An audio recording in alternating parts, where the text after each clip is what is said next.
All right, guys. We're gonna talk about a Attack the Block, which I don't know. I think you should start off with this one actually, Okay. because you're from England, merry old England, chums. So yeah, I mean, I think you're the proper person. I mean, Okay. he was the one who just told me about chaps, right? Chavs, not chaps. Oh, I'm sorry, chavs. Sorry, I didn't know. I mean, but a chav is pretty much what you want to call a wigger here in the East Coast. And just like a redneck, well, I wouldn't say redneck. It's definitely a wigger over here. A love for Burberry and pit bulls and big chains and wanting to be black and a little man crush on Eminem. Yeah, the U.S. calls that wigger. The chavs are what they call it in the U.K. So it's about. I mean, I thought it was hilarious in the footage that we saw. We got a trailer and we got footage. So at Comic-Con in a panel, you can get probably the trailer and the footage. So that's always welcome. The trailer was funny, was good. I was in with the trailer.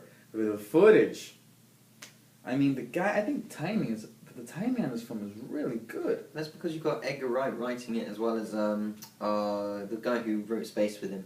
Yeah, it just takes its time. Like the scene, there's a scene where they're in the elevator. It kind of, I'm not saying that it's as good, it's not, but it kind of reminded me of the scene in the elevator in T2.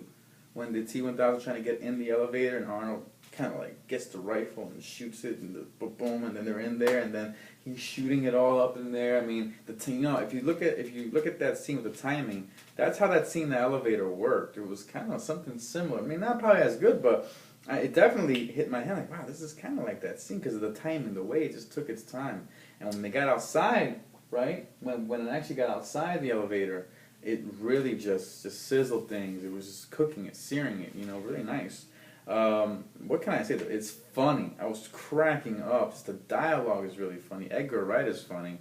Someone came out and said to Edgar Wright, have American subtitles so we can understand what's being said. No, did he say that? Yeah. Well, the one I was going to say was, someone said that they had saw the film already, and that it was the best film they've seen all year.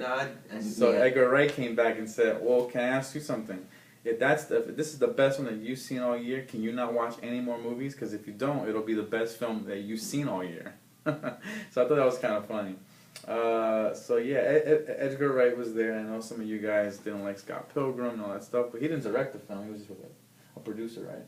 No, Edgar Wright directed Scott Pilgrim, I think. No, I know that, but he didn't direct this. No, he produced it. It was his co-writer who wrote They both wrote Tintin, and they wrote the screen, or they've written. What did you think of the creatures?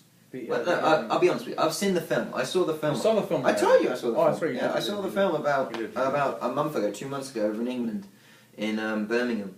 And it was okay. I won't lie. It was an interesting take. They used practical effects for the creatures, and the creatures are something that you haven't seen before. The humor, and some of it was funny, but I'm not really I don't find Edgar Wright very funny. Like I don't find Shaun of the Dead funny. I don't find Scott Pilgrim funny. I don't find Hot Fuzz that funny. I just think that's my taste in comedies. Really, I like my comedies to be quite dry, if you will. I think one of the funniest comedies I've seen lately is Zombieland, and it's a very particular type. So it was okay. It was watchable. It's better than some of the other crap that we've been given. It's a new idea. It's original, and it was an interesting take. I don't really want to go into too much detail, and I don't want to give because. I'm getting my jump mixed up with what was shown, the footage that was shown, and what I've actually seen, if that makes sense.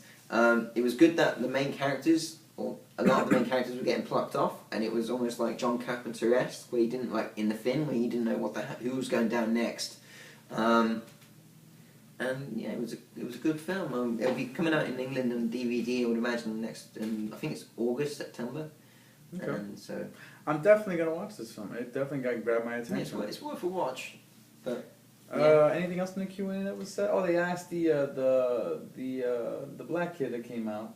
Oh yeah. He was there. The main actor. The main actor, and he says that he took influence from The Wire to get ready for season 4. And I've never seen The Wire. So I've never seen The Wire, and this kid said that they asked him what did he do to research this film, and he said that he actually watched The Wire and Season 4. Season 4 and something else.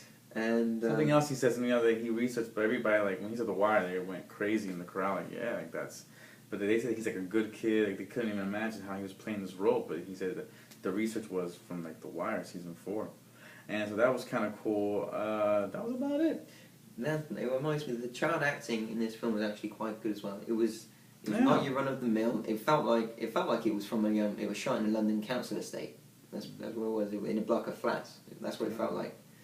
And it was interesting. Nick Frost is in the film, and it was... He looks really funny in it. Yeah, it was okay. It was good. It was worth a watch. Yeah. Anyway, the sites, www.talkaboutworld.net, the forum for the real fan, where real fans roam. Join the debate. Join! Spielberg in. Thank you.